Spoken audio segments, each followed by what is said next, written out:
Hello, everyone. Satish, I think it's about time that we can get started. If folks join a bit late, that should be fine.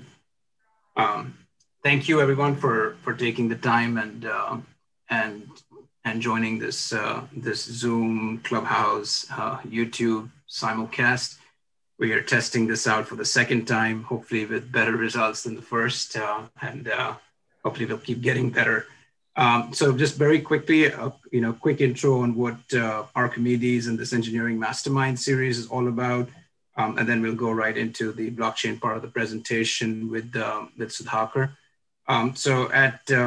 Really at its core, Archimedes is a software development guild, in some ways reminiscent of the guilds that existed all the way through the industrial era in medieval Europe.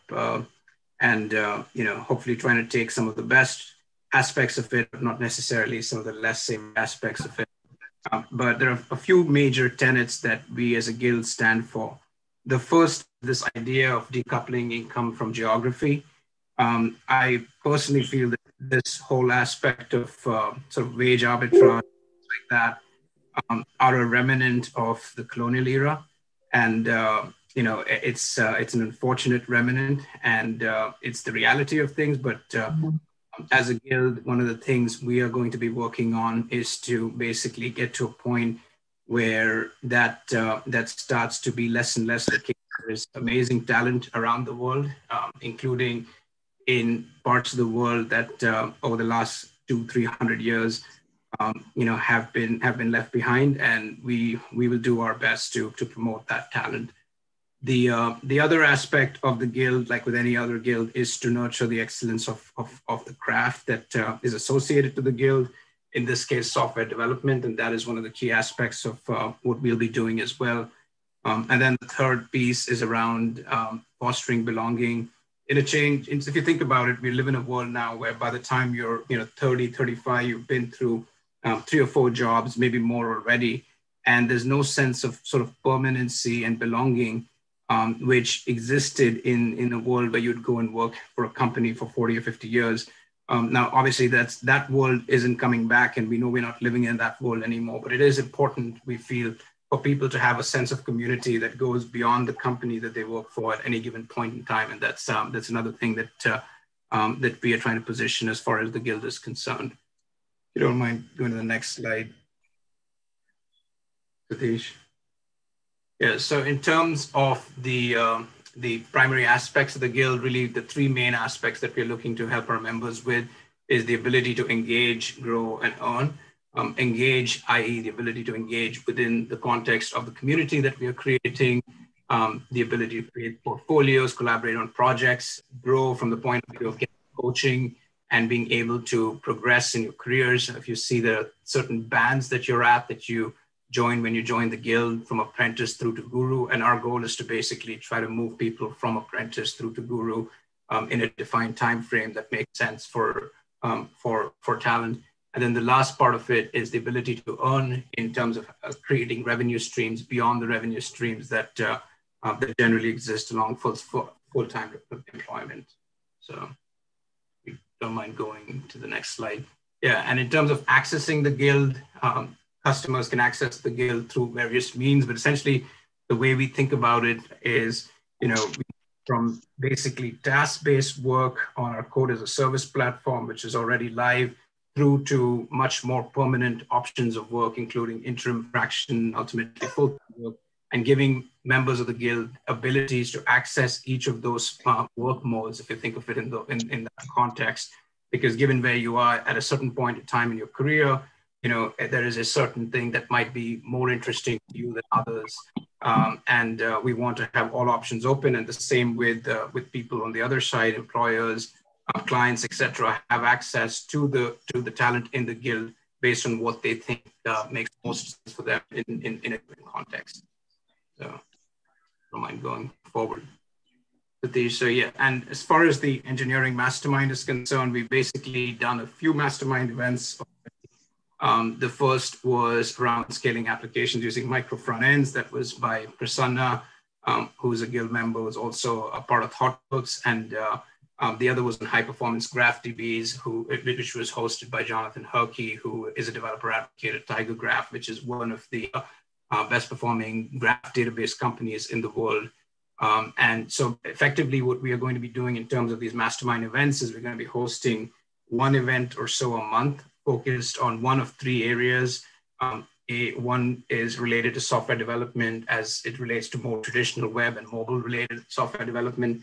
The other is as it relates to blockchain, and the third will be as it relates to AI.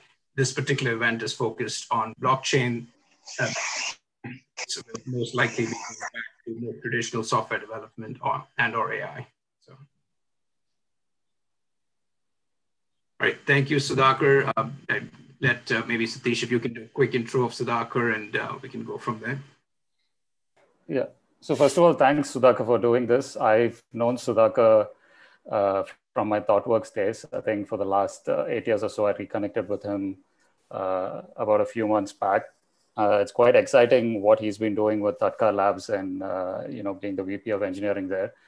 From what I remember of Sudhakar, he's always been enthusiastic and passionate about learning new stuff in tech and also sharing that information with the developer community.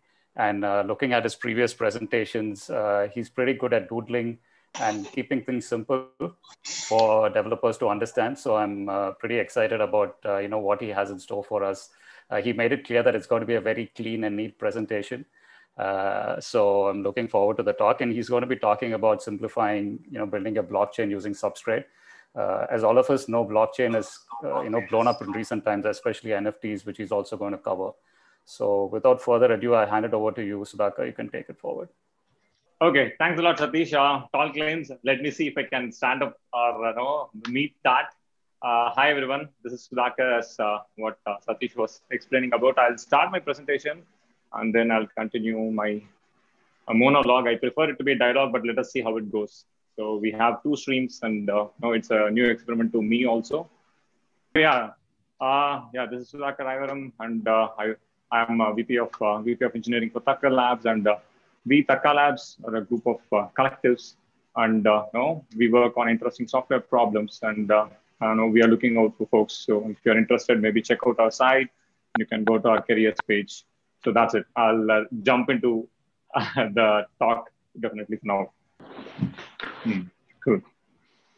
So as I was saying, right, most of us heard about this blockchain technology in two different aspects, right? And my talk is going to explain or talk in details about only the technical aspects of it, right? So if you're looking for anything with respect to the Bitcoin or anything with respect to financials, yeah, I'm sorry to disappoint you. We are not going to cover any of that. And I think even for the content that I have for technical side, I don't know whether I'll be able to make justice for all the things that I have noted down. So I'll try to go a bit faster, right? So first thing is fundamentals, right? So I'll also talk about some of the specific or very important things that everyone should know, even to understand what blockchain is and the evolution of the whole blockchain space, right? So the first one is a hash function, right? It is pretty straightforward. Everyone who's there in the tech space for quite some time obviously knows this, but anyway, I'll just briefly explain it, right? Say you have a file or a text or anything, any content, and you can pass this through a function. What it does is it will give you a fixed length fingerprint equivalent of that document that you have sent it. So what this means, or what is the benefit of this is, right, if any content in the document changes, your hash will be totally different, right? The function works in such a way that your hash is very different for any small change in the content that you pass to it, right? And there are a lot of attributes of a good hash function, right? It should be like able to compute this hash value very fast, quickly, and there should not be any collisions, ideally, right? And uniformly distribute the values so that when one value changes in the document, the hash will be like very different. It is not even closer to the previous hash. So that is the hash function. And other thing is Merkle tree, right? So Merkle tree is also another data structure that we should be aware of when we talk about blockchains. And it's actually pretty simple and straightforward. All it does is, say, for example, you have 4 discrete values, A, B, C, D. What you do is you use the hash function like this, the F, right, in the circle, the function that we saw now, the hash function, you pass those values to the hash function, or you get a hash, right? So you keep on joining the hashes, and then you'll actually create a tree. So this one, right? Say, for example, you can actually keep on joining hashes, and then you pass this hash value to the function, and then you create a new hash.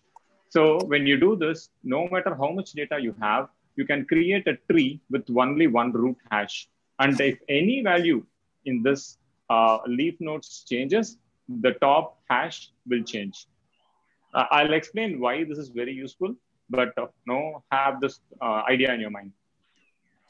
And the next data structure that we should be aware is a trie, right? So trie is more like your, in your phones, if you keep typing some characters or words, it will try to predict it, right? It is able to do it very fast. It will not do the whole dictionary search, right? How? Because of this data structure. So here the idea is very simple. You take all the characters, all the information that you have, and then you group them down in such a way that, say, for example, if you wanted to get to the word ant, so you can walk through this path, right? A, N, and T. And if you want am, you can walk the path of A and M. So this way, it is very easy to get to any word in a very fast fashion. And it is search, it's retrieval. It's designed for very fast retrievals. Okay, that's with the trie. Now we'll talk about this blockchain, right? So when we hear a blockchain, right? So Bitcoin is based on blockchain, but no, Bitcoin is not blockchain. There is more to it for Bitcoin to be the Bitcoin. So what is a blockchain, right? And when was this coined? When was this actually, when the origins of this, right? So this was in a white paper by Stewart and Scott in 1991. Okay, so Bitcoin white paper came in 2009. So see the difference. So before Bitcoin white paper, this blockchain as a concept existed, and even the Bitcoin white paper, refers these two, the how to timestamp a digital document and improving the efficiency and reliability of digital timestamping. These are the two white papers that are referred also in Bitcoin white paper, right? So if you notice, these original papers never used the word blockchain, right? Because it was not intended, or the vision was not to create a blockchain, but it had a very sound idea. The idea is this, right? It goes like this. Assume that you have a requirement to timestamp a document, right? The usual way is a centralized, assume that there is a service called timestamping service, right? So you have this timestamping service, and then you are expected to ask that service to timestamp this document. And you put the trust on that entity to say that, okay, they are a trustable entity, and they will give me the timestamp, and then I can also look back and verify and validate and prove that this document was indeed created at that time, right? But the problem with this is if you have to keep the trust on a closed source, right? Closed entity, and you cannot even verify it. Even you cannot prove it to anyone who's going to get this document. So this paper explains this idea, a very simple idea, where it says, hey, you take a document, right? And then you pass it through the hash function, and you create a hash value. And you add that hash value and also a timestamp and the previous block's hash value into this, and create a new hash out of this, right? So basically what this is trying to explain is chain these information parts together, so that now it is easily verifiable in the sense, say, for example, if anything in this document changes, the hash generated will not be in this blockchain, right? Or if the timestamp is changed by the service provider, this hash will not match. As I said, the hash function, if any value changes, even one single bit changes, the hash value will be very different, right? So then it is very easy to verify as long as you have access to this whole blockchain, right? That way you are actually having a chain, and then you are able to make sure that indeed, yes, this is the document which is referenced in this blockchain. But there is still one problem here. That is, this is, say, for example, this service provider could very well change the whole chain, right, with your new document if he really wants to do it.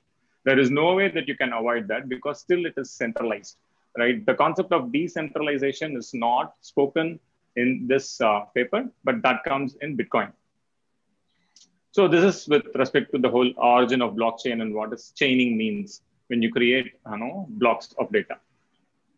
We'll go to the next one. So the Bitcoin, right?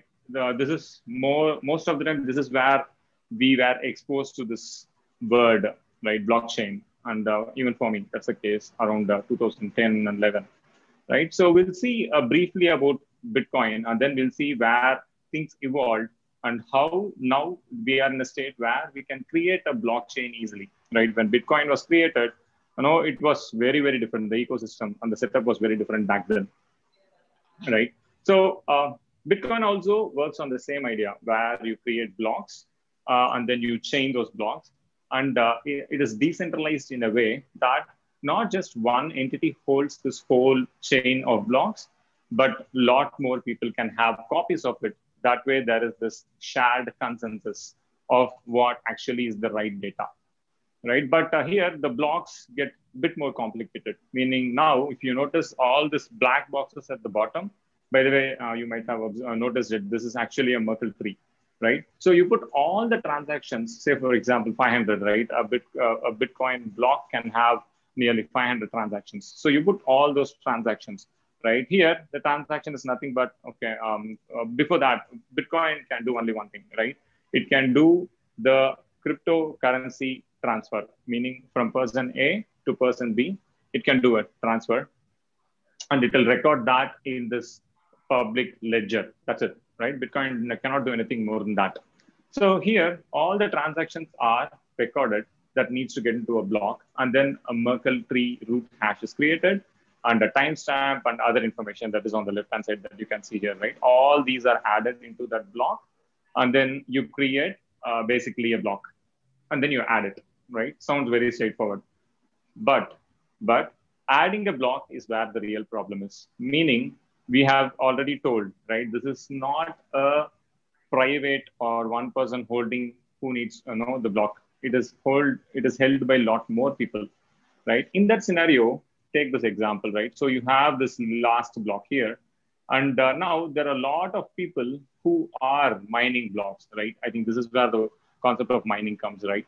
Mining is very simple in the aspect as which group or which pool of miners will get the chance to add the next block, right? But how will you decide this, right? There are multiple mechanisms that you can decide, but what Bitcoin actually did is very interesting and very smart move. Just that it has its implications of being not very environment friendly because it consumes so much energy. But the technique, that aside, the technique is very interesting. So this is how it happens, right? Say you have all this information, right? If all this information that I have listed on the left is a constant, assume it's a constant, all these values are constants. The hash that you can generate out of it is also a constant, meaning you cannot vary that. You cannot create any other hash without changing at least one value of this, right? But the condition to add a block to the blockchain in Bitcoin is this, right? The hash that you generate should have at least first 6 digits to be 0, right? It's a very specific condition. But how can you do that? The only way for anyone who's mining can do that is changing the nonce, right? So he starts this guessing game, right? Where he will randomly try different nonce for the given set of transactions. Everything else is fixed, right? He tries different nonce, and then he'll try to figure out which nonce will give him this hash value that will satisfy this condition of initial 5 or 6 zeros. And whoever finds this is the winner, right? So he now has the right to add the block that is in his hand to the blockchain. And the moment that happens after some validations and checks, that block gets propagated to the whole network. Now everyone will start mining a new block from there. Of course, there are a lot of exceptions and edge cases here, but let us not worry about that because this is not a Bitcoin talk, so I'll not get into all those details. So this is how the whole growing of blockchain happens in Bitcoin. So far, so good, right? So now all is well in this world, and people are happy to add the transactions, no matter even there are 5 transactions per second. It's very slow, right? You cannot add more than 5 transactions because of the concept of proof of work, right? Say this what we explain now here, right? They are trying to guess a nonce and then trying to find this hash is called proof of work. And they're spending so much time, and it takes approximately 10 minutes or so to find even one hash that satisfies, or one block that satisfies this condition. That's why approximately it's just 5 transactions per second, even when the block has 500 transactions, right? So that is a constraint, and I think Bitcoin is also trying to improve that and do multiple versions or new revisions to that. But yeah, we'll see how it goes. And yeah, that has been the state of affairs for some time, right? During this time, so many smart folks, right, started to see the idea of this blockchain and how it has been very successful in managing transactions in Bitcoin, and so many other altcoins has been created based on the Bitcoin code and all that. So this got some folks interested, and then they banded together and they created a new framework, right? A new blockchain technology called Ethereum. Right. So, but what is special or different in Ethereum, right? So Ethereum, as I said, the band of folks, right? The prominent guys inside in that is, Vitalik Buterin and Gavin Wood. Gavin Wood also, you will hear his name again, when I speak about Polkadot. But yeah, Charles Hawkinson and others, all these guys joined, and a lot more people to come up with this idea of Ethereum. Right, before I get into the speciality of Ethereum, I'll also expose you to this one other data structure that is especially used in Ethereum called Patricia Merkle tree, right?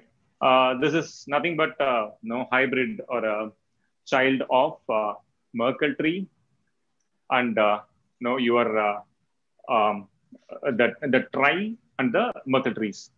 So if you see here, you can see that idea of creating hashes, a root hash for all the given blocks, but the hashes are organized in such a way that you can navigate and retrieve any block very fast with the address. So these are the first 2 bits, and these are hexadecimal. And the second layer is, on the second level is second bits and things like that, right? So this is how it goes. And this is the Patricia Merkle tree that is used in Ethereum block. And if you remember the block constituents in Bitcoin, now you'll be surprised to see how Ethereum block looks, right? Yeah, it is a lot more complex, right? It has a lot more information because of the way Ethereum works, right? It has obviously nonce and previous block hash, but it also has multiple other root hashes like transaction root hash, receipt root hash, and state root hash. Again, I'll not get into a lot of details of this, but these are needed. All this information in the block is needed for Ethereum for the way it needs to work, the way it is working. Because Ethereum is not just something that can store only the transaction information like Bitcoin. Right. So here, the proof of work is still the same. Ethereum 1.0 is still proof of work, and Ethereum 2, they are planning to move to proof of stake, but I will talk about that a bit later. And here, approximately, it's 15 transactions per second. So they have done some optimizations. Say, for example, they don't discard this uncle nodes. You try to use those uncle nodes, and also they'll try to promote that much faster. That's why, the transaction per second is a bit higher than Bitcoin, but still it is very, very less if you think about it for you to use it at scale. Right. So one other very important feature or the differentiator of Ethereum is this, right? Ethereum Virtual Machine, EVM. And this idea is actually, very interesting, or it's refreshing, right? So they looked at this blockchain that, that is used to store transactions, right? But it is very limited. All it can do is store transaction information, right? Like a logbook. That's it. Then they thought, these folks thought, okay, how can you generalize it so that it can be used for any use case, not just for transaction information, right? And then they thought, okay, so let us build a virtual machine which is Turing complete, and it is stack based, and it has a maximum of 256 outputs, right? Right now, there are a lot of empty slots for future development and future operation codes, but I know it can have a maximum of 256 outputs. And these are called actually smart contracts. So let me briefly explain what a smart contract does, right? So if you see on the top, assume that this is the blockchain of Ethereum, right? And so far we have been seeing that a blockchain can store only data, right? But why? Why should it store only data? It can even store code. At the end of the day, it's all the same, right? When you convert it to, a format that is, it's common. So what Ethereum can do is, it can store not just the data, but also the program that actually runs in this Ethereum virtual machine. And the programming language they use is it looks very similar to Java C. It's called Solidity, and you write Solidity code, and then it gets compiled to bytecode that can run in this Ethereum virtual machine, and then it gets stored in a block. Now the interesting part, right? So you as an the user of Ethereum chain, you can actually do a lot more now because there is code stored in some block. Now you can give the address of that program that you have stored along with some information. Say, think of that as parameters that you can pass to a function when you call a function, right? So that parameters can be passed when you call that method, or it can be part of a blockchain and you can give its address so that it can be accessible, right? So now what happens is, instead of you manually adding data into the blockchain, the program can add it for you. It's more like an automation, right? So now you trigger something, or some event triggers some application, some code, and Ethereum runs this program in a safe, secure manner, in a way that is distributed and without zero trust, all these contracts of all this goodness of a blockchain. And then it gets recorded into the block that is verifiable, right? Which is awesome in a way. So this opened up for a lot more possibilities, lot more applications, right? That's why Ethereum has been like, it has become very popular. Like it's the second most popular blockchain now after Bitcoin. So this is the Ethereum virtual machine, EVM. And yes, so now we are in a state where we are seeing this second generation of blockchain technologies, right? Where it is not anymore static, you can program it, but it has its downsides. Say, for example, even now the transaction limit is very less, but it showed a way. It showed a way that a blockchain can be a lot more than just a distributed ledger, right? And the founders of Ethereum had a lot more ideas, right? Ideas just not stop with one good idea. That will breed to have more ideas is what I think, right? So then Gavin Wood, who's one of the co-founders of Ethereum, along with other folks that he knows, came up with this idea of Polkadot, right? So Polkadot is, I would say, the cutting edge of the blockchain technology now. Why? Because it does, or it rethinks a lot more than what Ethereum can do, and it actually builds over the learnings of Ethereum the community had, right? So Ethereum blockchain, Bitcoin, both are open source technologies, by the way. You can actually build your own blockchain even now based on Ethereum or based on Bitcoin, and there are a lot of examples that I'll show you that have already done them, right? But still, it is a hard task, meaning building a blockchain from scratch on your own, even with these that are out there, like Ethereum source code and all that. It's a lot of things that you have to take care, and it definitely needs a team and an expertise to build a blockchain. But Polkadot, came into the space to, actually redefine that or change that. How does it do it? Let us, before we get to that, we'll also see what are the problems Polkadot is trying to solve, right? So Polkadot, one of the main USPs of Polkadot is it will solve interoperability. So what do I mean by interoperability, right? Say now, as I was saying, right, Bitcoin variants like Litecoin, Zcash, Namecoin, Bitcoin Cash, there are so many examples that are out there.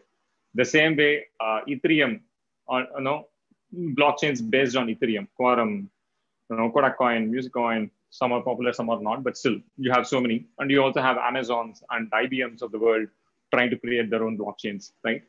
But the problem is this, all those blockchains live in their own universes, right? Meaning they cannot connect with any other blockchain. They are happy where they are, and that's it. It's kind of, it is kind of very hard for you to interoperate or interconnect with them, right? But if you are able to do that interoperability, it will open up for a lot more interesting use cases. Say, for example, atomic swap, right? Say, for example, if you want to convert from ETH to DOT or vice versa, or from any cryptocurrency to any other thing, right now, most of the exchanges are centralized, right? They create a pool of these different cryptocurrencies, and then they will do similar to like how foreign exchanges do when you wanted to convert from different country currencies. That's exactly what they do, right? But when the interoperability opens up, right, what Polkadot is promising, this space will be very different, right? It will be like atomic swaps will be like, it's just as a property, as a feature of a blockchain that you don't need to really do much. It's like, triggering one other smart contract for that. And asset portability also. Say, for example, healthcare ledger records is a very good example. So assume that there is this government blockchain where it stores all your healthcare information. Of course, not everyone can access it, but it is stored there, and you can, if you want to access it, you can access it because you can store encrypted data or references to your data in blockchain. There are multiple ways of doing that. If you wanted to share that to a private blockchain, say a hospital chain or something like that, you can do that easily when there is interoperability, and you will also record that information saying that yes, indeed, I shared my records to this hospital, and that is traceable. Similarly, cross-chain oracles, asset encumbrances, there are so many other examples that we can think when the interoperability between the blockchains enabled, right? So yeah, so Polkadot, how does it do it? Right, Polkadot also gives other interesting, exciting features, like say, for example, you can upgrade your node without bringing your node down and things like that. But let us see the architecture or how it is able to do this, right? That brings to the interesting architecture idea of Polkadot, where Polkadot is not a single chain like how things have been before. Polkadot is not that. It is very different from that. It's actually a chain of chains, and they call that as a relay chain. That is the master chain. That can also be sub relay chains, but yeah, for now, for simplicity, we'll stick to this. That's the master chain, and you can have many parachains. Say you can have hundreds of parachains, right? And threads, parachains, technically they do the same thing. Technically, they are organized the same way.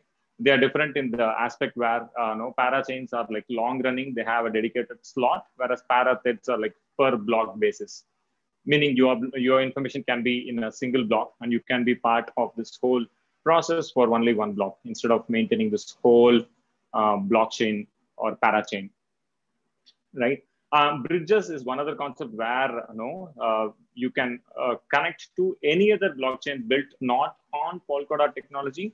Also, say for example, Ethereum or Bitcoin, that is also possible. That is also actively in development. And Polkadot, by the way, is cutting edge, as I said, right? So many things are still in test mode, and even this parachains concept, everything they are trying to test, and now they are in the test net, and many people have created parachains, and then they are testing it in the test net, and they are making changes, right? It is going at a very fast pace. So if you go to Google and search for anything related to Polkadot and you wanted to read about it, if it is not in the official Polkadot website, you make sure the date. What is the date of that blog post or article written?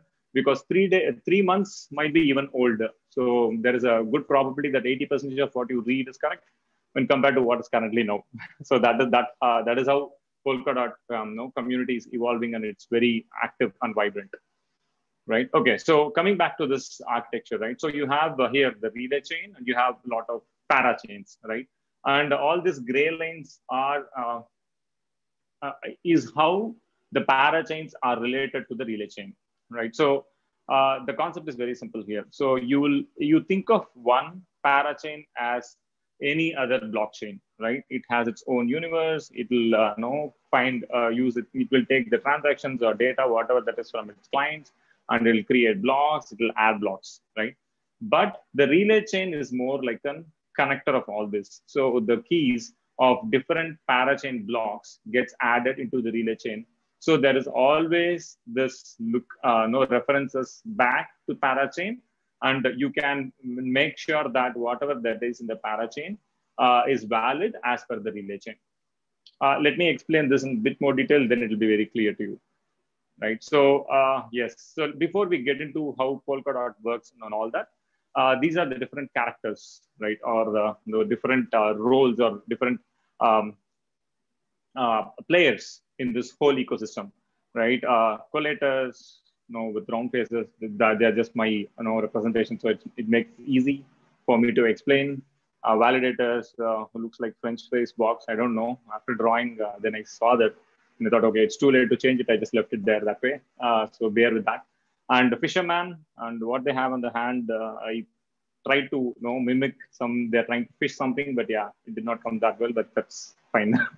Right? And then you have this blind assignment for blockchain extension, but no one calls it this way, but instead they'll call it as BAB, BABE, right? And I really don't know whether they came with this acronym first and then they hunt for different words, or they really thought and then they accidentally saw and hey, it's BABE. I doubt it. The same way as grandpa, right? He's called grandpa, and the acronym of this is as you can read, no way, right? But it is interesting. So you have this different actors, right? And now let us see a flow, right? How blocks get added in Polkadot, right? When you see Bitcoin or Ethereum, the way the blocks get added is straightforward because it's all proof of work, right? But Polkadot is not proof of work, it is proof of stake. So what I mean by that? So you don't need, as a miner or as a validator, as someone who's running a node in Polkadot, you don't need to really mine anything. You don't need to run. You don't need to have this this power hungry graphic card rigs, mining rigs, and all that. You don't need that. You could even have a very simple mission. Even Raspberry Pi could do, right? Because you are not doing any work to claim the right to add a block. Instead, you're going to do that with proof of stake, meaning you should have stakes, right? And in the form of the dots, which is the official token of Polkadot network, blockchain network. You have them, and you stake your money, and then you work together in adding a block. We'll see how that happens, right? But for now, let us take this relay chain, which is on the top, and we'll take only one example. We'll take one parachain here. Obviously, there'll be more than one parachain, but for this explanation, we'll think of one parachain. And you have collators here, right? There is no rule that there should be more than one collators, or even one collator will do. Why? Because the responsibility of collators is very limited in this blockchain system, right? They don't do any guarantees. They don't give you any validation or safety or security of the blockchain. That is the responsibility of validators. But these collators, only responsibility is to collate the data. And mind you, most of the time when you run a node, the node could act as a validator, fisherman, sometimes even as collators, right? So the collators, what their responsibility is to assemble a block, assemble a next possible block, right? So they take all the data that is there that came as a request to be added to blockchain.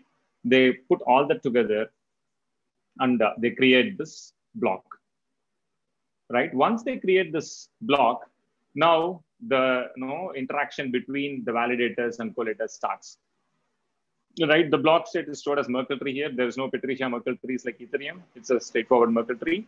And then, as I said, the collators don't provide security guarantees. Security and validity are concerns of validators. And each parachain will have a set of validators. So this is interesting. So assume that there are 100 parachains. The rule is there should be more than the parachains available by a ratio of validators. The validators should be more. That means for every duration, say 6 seconds, a group of validators are assigned to one parachain. And from there, they are expected to work closely with the collators of that parachain. So this is how it happens, right? There will be interaction between a collator and a validator saying that, hey, collator, let us talk. Do you have a block ready, right?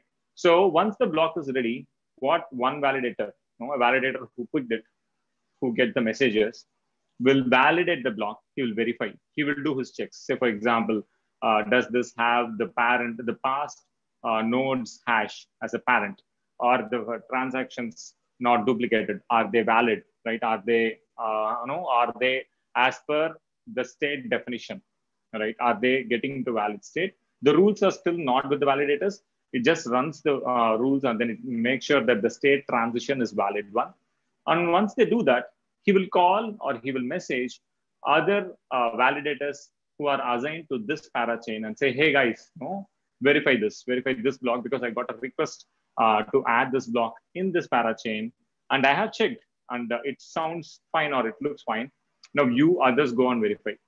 This is only the main reason for this is, right, to avoid rogue validators. Meaning, say, for example, if there is only one validator, that validator could game. He could add invalid data into the blocks, right? But the moment there are more validators and only 2/3 of the validators are going to say this block is valid, then it can get added to a blockchain.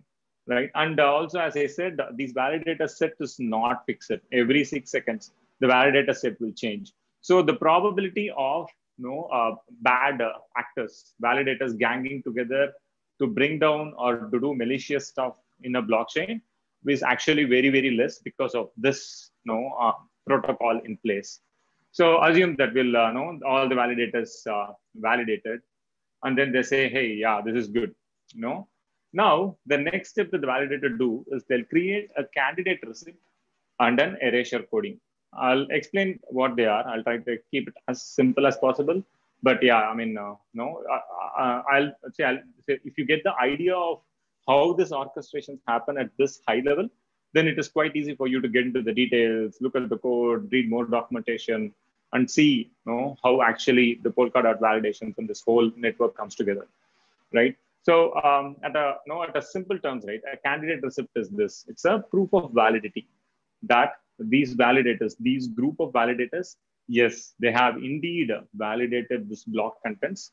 And then they're giving a candidate receipt saying that this block is a candidate. It's a good or a valid candidate to be added to this blockchain, right? And they just don't stop there. After creating the candidate receipt, they'll do one other thing. That is, they will create something called, or they will do something called erasure coding. So what that is, they basically take this block that is going to get added, the grade 1, they break that into pieces and they share the pieces. Basically, before sharing the pieces, they create another Merkle tree for the pieces. And then they share this among all the validators, not just the validators that are assigned to this parachain, but to all the validators in the network, right? But why do they do this? They do this for only one reason. Say, for example, these collators, okay? Collators created this block, and then they said, hey, add this, and this, all this interactions is happening. What if these collators go down, meaning they're not responding, right? This actually could bring down this whole blockchain. Why? Because no other collator or no one can add this block because this block information is gone. It's still with them, right? They're trying to avoid this 1 point fault or failure by breaking this block and sharing it with multiple validators so that the validator will have a piece of different blocks in case of this happens. And it can always be pulled together and created this block. This block can be recreated so that even if the rogue collator is trying to stop this whole blockchain from growing, it can be mitigated. So that is erasure coding. So now the erasure coding is created and candidate receipt is created, and what happens is they are all added. So this is what I was explaining, right?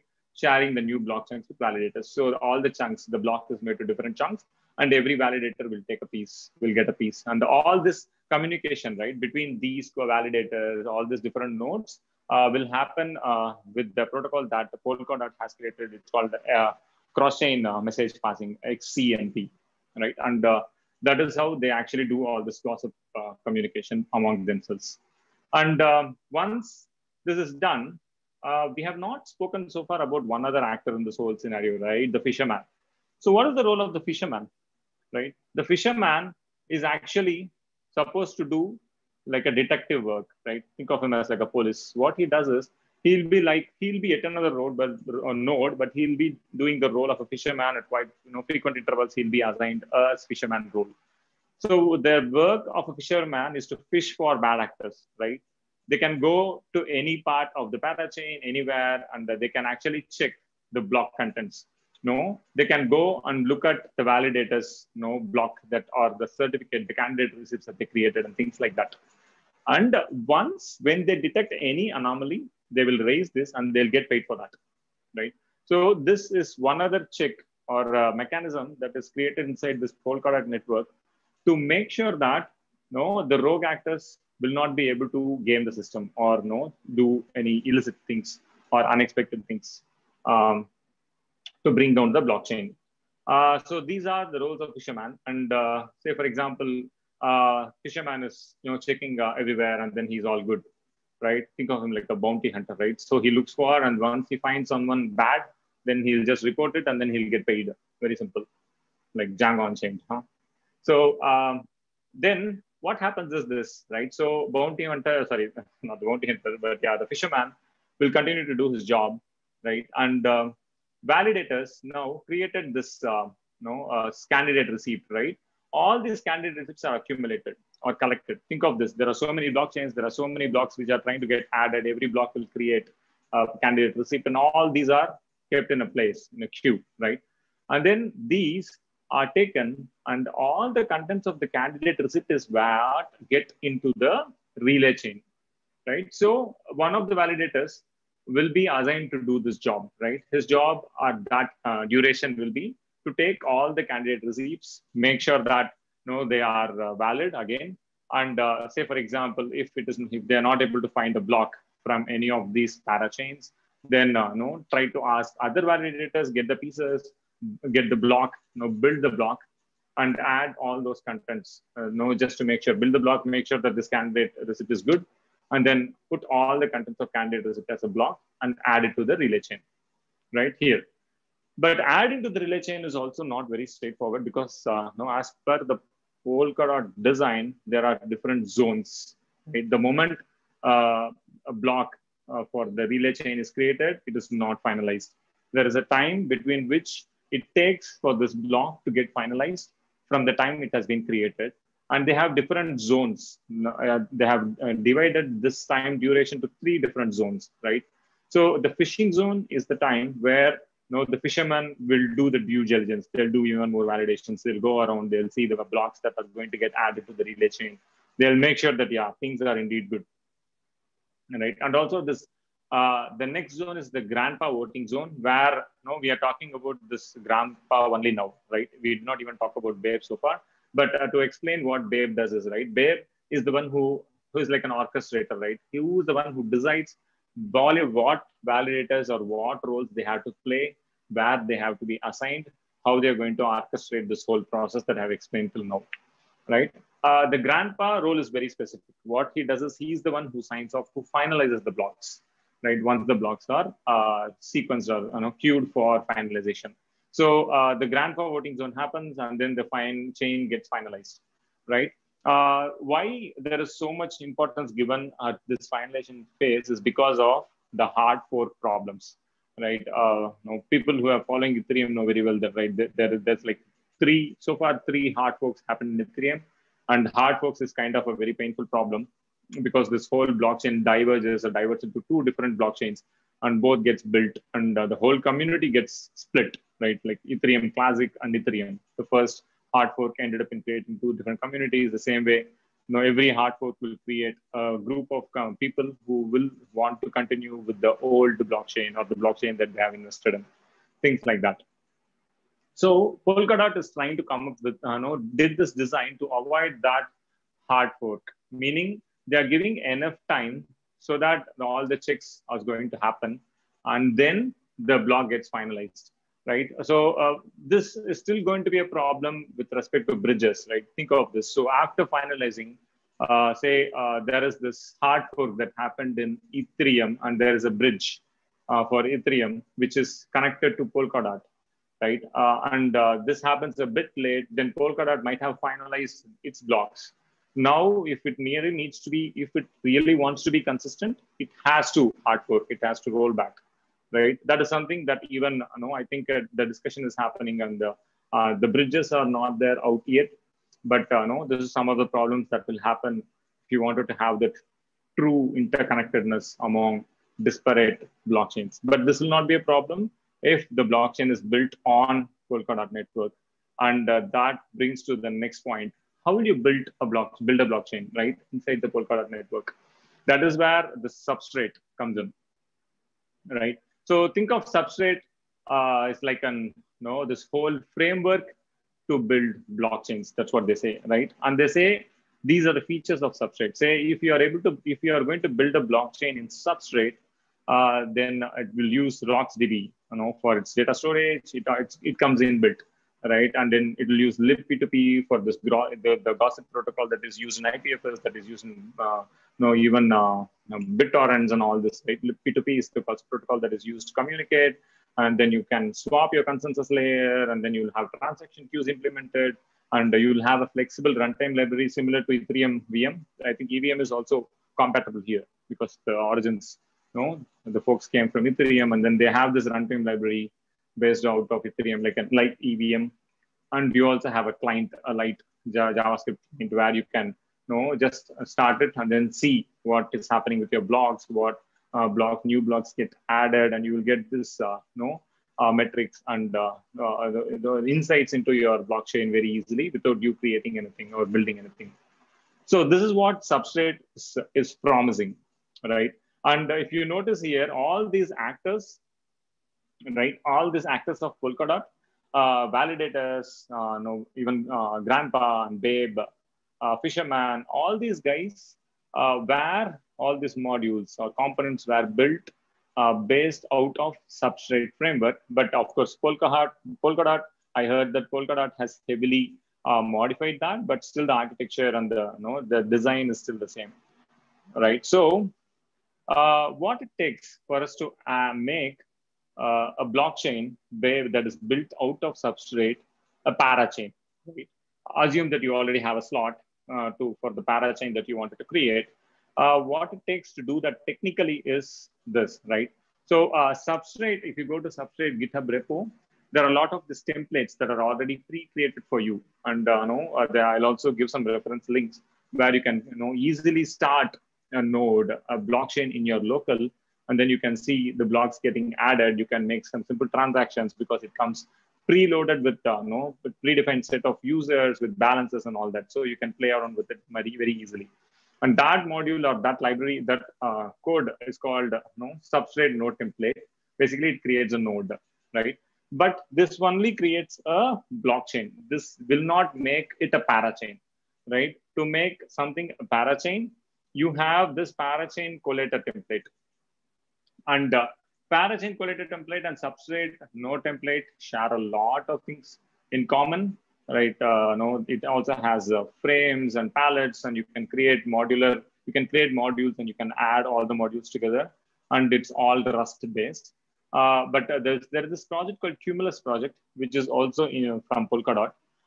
These are the set of tools that will make that will be useful to create Polkadot parachains. So your Substrate blockchains can be connected to the Polkadot network with these tools that is present in this Cumulus project, right? So yeah, so far what I've explained at a very high level is the whole evolution of where we are now and why we are, and what all the different blockchains and that we have come across, and why Polkadot is very different, and why it makes it very easy for you to create a new blockchain using the Substrate framework, and how you can actually connect this to Polkadot main network, which is actually a blockchain, a chain of blockchains, right? So if you see this will give you this complete picture, but I thought of showing some code or even at least the templates that are created, but no, I have not done that. I have not, I think I'm not even sure that I have time for this. But yeah, so that is the state of the Polkadot and what we can create using Polkadot. And some of the references here, say if you wanted to if you really wanted to understand and play around with hashes, blocks, and this blockchain concept that I explained initially, there is this website, the awesome website from Anders, so where you can actually play around with it. You can create some file content, it will create a hash and will connect to the block and all that. And the path of a parachain block, this post is very interesting because that very nicely explains how all this different actors come together to actually create a block in parachain. And as I was telling, right, there is this workshop, for Cumulus to actually connect your blockchain to parachain, and also, Substrate, learning Substrate. Say, for example, how will you create a blockchain? How will you add your custom modules? And all that is part of this tutorials in Substrate Dev. Maybe I'll put these links in LinkedIn as part of comments or something, so that you guys can go and refer it for future learning. So pretty much this is what I have. And yeah, I think depending upon the time, we can take questions is what I feel.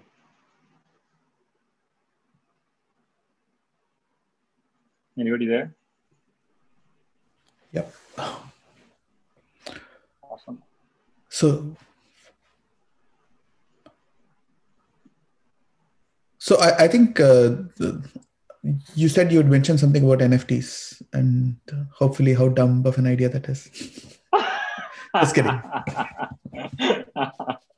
Yeah, so I mean, I was not able to cover that NFTs when I was getting all this content in. But yeah, I mean, briefly talk about NFTs. Yeah, I know that Vagmi, that you are very, you have very strong opinions of NFTs. But yeah, we can quickly discuss about that. Right, this non-fungible tokens, the idea of non-fungible tokens, and if you're following the news now, that's like very hot, right? Even I feel for wrong reasons, but still, I mean, that's the state of affairs, right? So you create something like a sports card that is a collectible, and it's a rarity. So now you can actually exchange that, in a blockchain, so that you can prove to the world that yes, indeed, I own this piece, right? But the only problem is it's a digital asset. Right. I mean, what I mean by that is it's digital in the sense that you can create it out of thin air. And obviously, there are so many startups that have already done that. Right. Say, for example, this cyberpunks, if you have noticed cyberpunks, and even CryptoKitties. But yeah, there are so many other things that you can create. And then you inflate that rarity. And then, yeah, then there is a market around it. But the idea of non-fungible tokens is this, right? You create a collectible and then you trade it. Since it is traded on a blockchain-like technology, you can indeed prove that you own it. So only if you buy it from me, or if you if you pay me and then you take it from me, now you own that masterpiece, or similar to how art is dealt in real world, real art. That's the idea. But yeah, so parachains, there is a proposal for a specific parachain in Substrate ecosystem, but yeah, I mean, you still don't need a separate block. You can create an application. You can create, a smart contract-ish equivalent in Substrate, and then you can start your own NFT if you really want to.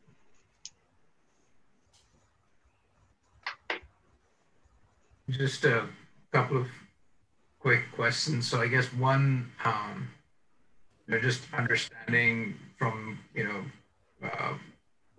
mentioned this, I guess I might ask you, I think, value is relative, right? So are you suggesting that NFTs have no value because they're digital? Because that... I mean, that's not my point. The point is, I think the way...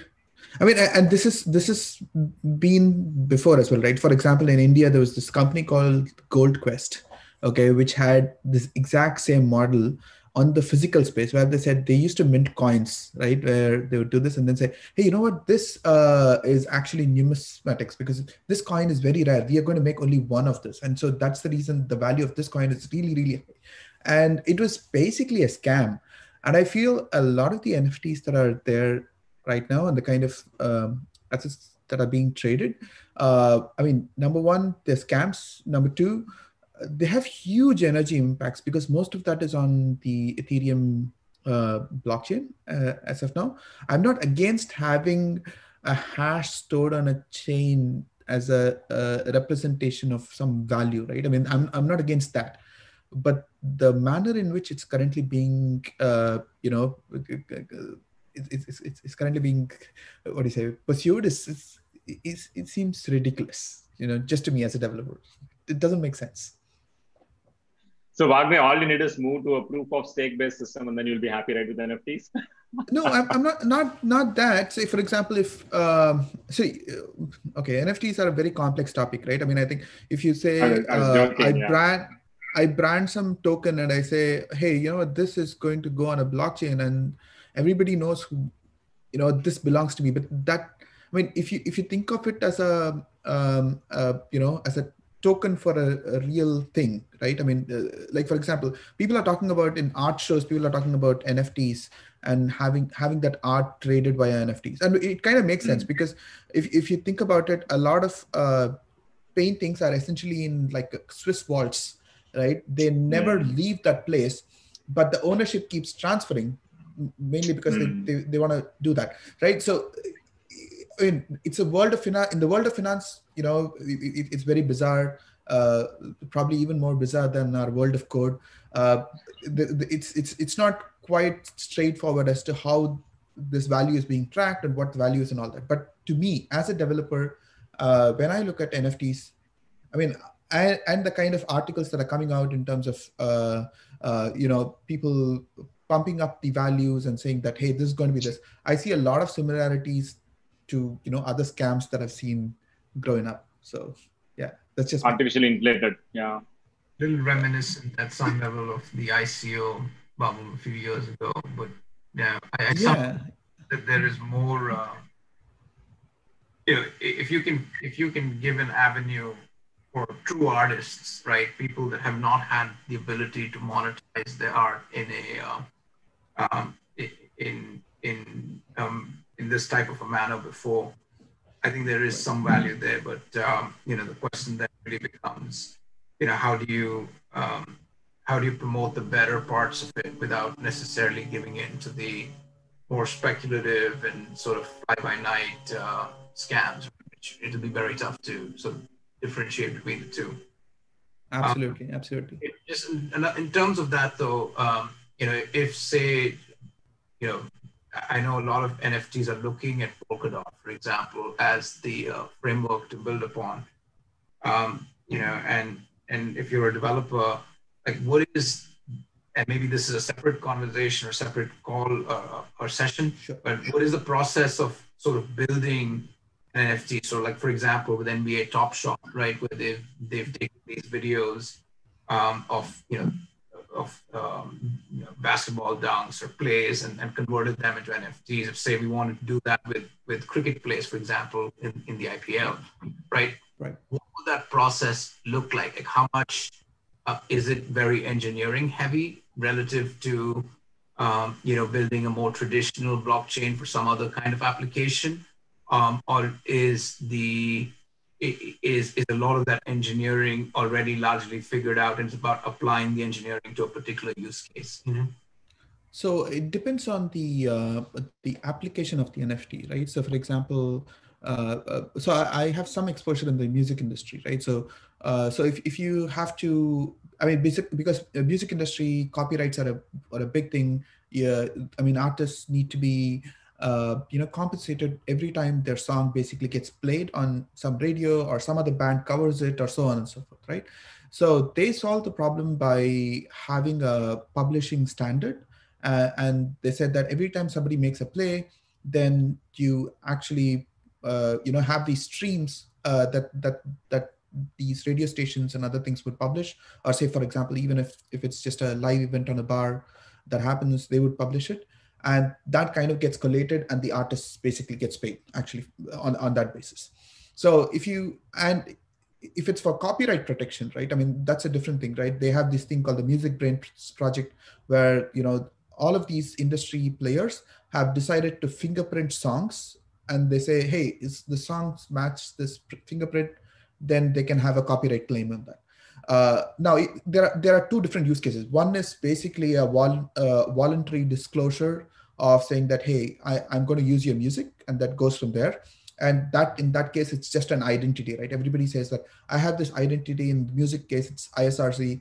Maybe in this particular art case, it could just be a hash that people are doing that. And they say, hey, I'm going to do this. And every time that basically gets used, then it goes on to some, the attribution goes to some artist, and then there's some revenue that you can generate from that. On the other hand, if it's going to be for like, to piracy protection or like copyright enforcement, that's going to be much harder because the techniques that we have right now is basically like hashing a file and storing the hash of something or taking some essence of it. So it's if people have to remix and reuse things and so on and so forth, it's going to be very difficult to track. So it depends on what the motivation for this NFT is and how it's going to be used. Hopefully that answers the question. And just to add, so the engineering aspects of just storing a token and then like doing attribution and then doing that, assuming everybody is an honest actor and that's what we're going to use it for. I think the engineering for that is already out there. We just have to apply it for this particular use case and we're good. But for like copyright protection or like fraud prevention, it's going to be much harder. I mean, that would be an area of research. Yeah. And to add on to it, the parachains in Polkadot is pretty new, right? It is not yet in production, meaning the parachains are in testnet only now. So it will take time for it to actually mature and go to production. So if you are thinking of building an NFT use case in Polkadot, now we are a bit early. We have to wait because the whole testing will make the API change and so many aspects will change based on what is found in this testing. And so to create a parachain based NFT, maybe Ethereum is better if we really wanted to build it now. And also, just to say, it doesn't have to be a parachain to Polkadot. I mean, Substrate, you can actually have your own sovereign chain. Say, for example, if it's just going to be, if it's not meant to be traded publicly, right? And if it's just going to be, or if it's meant to be traded publicly, but it's in its own network sort of thing, right? I mean, where it's for an industry regulator, or if it's for some sort of a use case where it is kind of separate from the crypto world and it's only used for tracking things, you can have it as a sovereign chain with the path for it to become a parachain at a later point in time, right? So you don't need this to be a parachain right now. You can decide on an existing token. Yeah, and an alternative would be to have this sort of a bridge. I mean, there are already a lot of Ethereum bridges that are being built, at least 3 in my as per my count. So if there are bridges that are being built, you could have your crypto aspect alone on Ethereum, and you could have your rest of your token trading on on your parachain. So that way you're free to, or your sovereign chain. That way you're free to iterate on your sovereign chain without having to burn as many resources as Ethereum needs right now. So that would be a good hybrid approach to take. But how mature are bridges now, Agni? Because because of the hard forks issues and all that, right? I'm not sure how. So unidirectional bridges are quite mature because essentially you're just reading data off of Ethereum and then you're populating your parachain. But say two-way bridges are far more complicated. Okay. What about what's the impact of all of this coming from potentially this move to Ethereum 2? Is this going to have a, I mean, I know there's really performance implications in terms of why the migration will happen, but how do you see that impacting this entire ecosystem? I think that'd be a good thing if Ethereum 2 comes out and they're live and they can prove that their sharding works. Right now, I mean, Casper, they have been talking about Casper for the past 3-4 years, ever since like Ethereum 1 came out, and then they said that, yes, it is going to have scaling problems. They have been talking about Casper. Once the PO, I mean, I'd see it when they actually go live with it, right? I mean, right now they have an Ethereum 2 beacon chain out there. But that's severely limited, right? For example, you cannot run your EVM Solidity contracts on the Ethereum 2 network at this point in time. There is a smart contract on Ethereum 1, which allows you to get ETH2 tokens by burning the existing ETH1 tokens. But I don't know how effective it's going to be to move, entirely over to the new chain. But that said, I think it's about time that they change, right? I mean, all these signs for them to make this change are already there.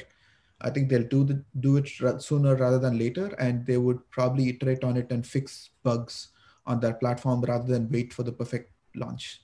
I think we would see a bit of turmoil in the Ethereum ecosystem when it launches, where you will have some rollbacks, some hard forks, all those kind of things that will happen, and then it'll settle down. Another community split, and then yes. Yeah, I mean, to be fair, I think as I mean, it's software, right? I mean, you're bound to have bugs.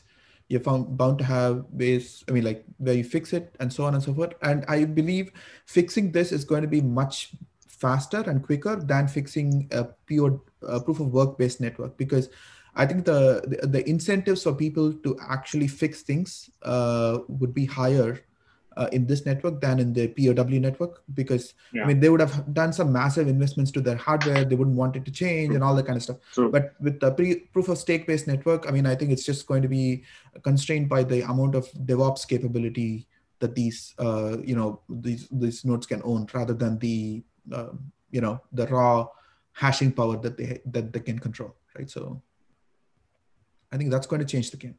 Very, very tangential question, but there, I don't really even understand the full parameters of it, but there is this quote unquote ban on crypto in India, right?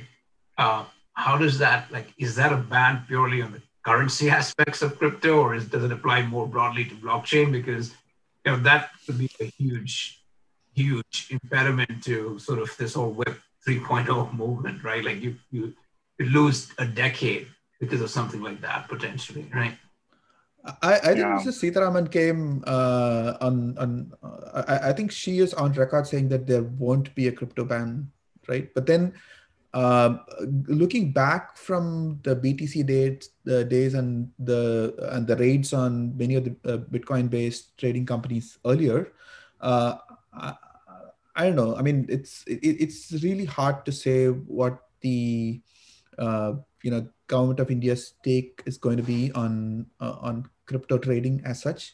I feel it would be in everybody's best interest if they have a consultation with the financial companies and the trading companies that are there, and come up with a clear guideline on crypto, rather than having startups and I mean, both on the finance side and the tech side, guessing what this is going to be. Because I feel these markets are going to be fairly liquid, so it's going to be very easy for somebody to just pick up and leave to a different country for their operation if they have to, and that would mean a drain, not just in terms of talent, but also in terms of liquidity from the markets that we are potentially going to miss.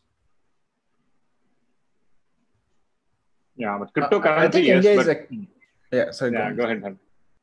No, I was saying...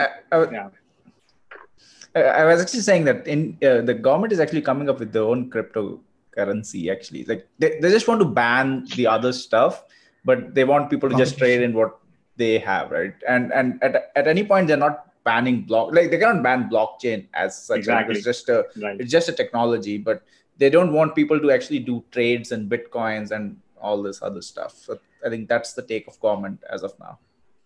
But how is it different from any other sort of like a security trade? I mean, wouldn't it be? I mean, because for better or worse, it is already happening, right? I mean, a lot of people are holding crypto. People are trading crypto. They're probably having it as a securitized asset, but it's better if that's brought under the gamut of law and taxed and the standard things, right? I mean, it makes sense, right? I mean, why would you miss an opportunity? I think it's just that they can't control. They can't control it. But they can control the on-ramp and an off-ramp from the fiat currency, right? As long as they control that. It's the same way as you control any fiat currency at many levels, right? Okay. Like control people holding, euros or dollars or whatever else, right? Like if you're concerned as that. It's just another type of an asset class. That's pretty much it. Like, there's nothing that special there, you know? Right. All right, cool. I don't have any other questions, but I'm guessing people will have questions post this. I know people have already messaged me about viewing the recordings later and things like that. So, I think this was really, really good. But most likely you'll be getting questions in the subsequent weeks as well, which I'll forward on. Maybe to do another follow on, and we can talk about this offline, perhaps looking at specific use cases and the application to specific use cases, because I think that's where a lot of folks, particularly the startup world, they're more, they're trying to understand how to, in some sense, build decentralized platforms, right, relative to what's been built in Web 1.0 and Web 2.0. I think that there's a lot of interest there, and we should probably one idea that probably makes sense is to consider very popular Web 2.0 applications, say something like an Uber, right? And how would you sort of build that in the crypto universe, right? Or even for that matter, something like Facebook, right? I think I know Diaspora's tried that outside of the context of crypto back in the very early days, I think 2010 or something in that time frame. But I think a lot of that is more feasible now than it was 10, 11 years ago. Yeah, I think that's also been like there are two movements against centralization. One is decentralization, like total P2P sort of thing, or federation actually of these services. So we'll have to see what wins out in which case, right? I mean, that would be an interesting conversation of its own to find out other business models which have relied on, which have battled centralization with federation versus decentralization sort of thing. I think doing a case study on some of these business use cases in a particular industry would make a lot of sense for such a conversation, right? Something in healthcare, or maybe as you mentioned about Uber and other stuff. So like just trying to see how they actually move to this whole blockchain world and what's the kind of solution. Maybe just discuss any of the altcoins that we have actually. Yeah, I think the healthcare use case is a big one, right? Because the ability to own your own healthcare data anywhere in the world is not an easy task, right? Like I literally have like a large folder of my health records from both India and the US that I carry around wherever I go. It just seems ridiculous to be doing that, right? In this day. So I think healthcare is going to see some huge implications. We could let's talk about that offline. Actually, I'm pretty deep into the healthcare space through another company that we're working on as well. But it's a space that I know a lot of people are thinking about, and has impacts globally. Yeah. Yep. Very cool. Thank you, everybody. Thanks for everything. Great. And I think Satish, you and Russell will be working offline at some point, trying to figure out how to post-produce some of this content as well. So you have your hands full.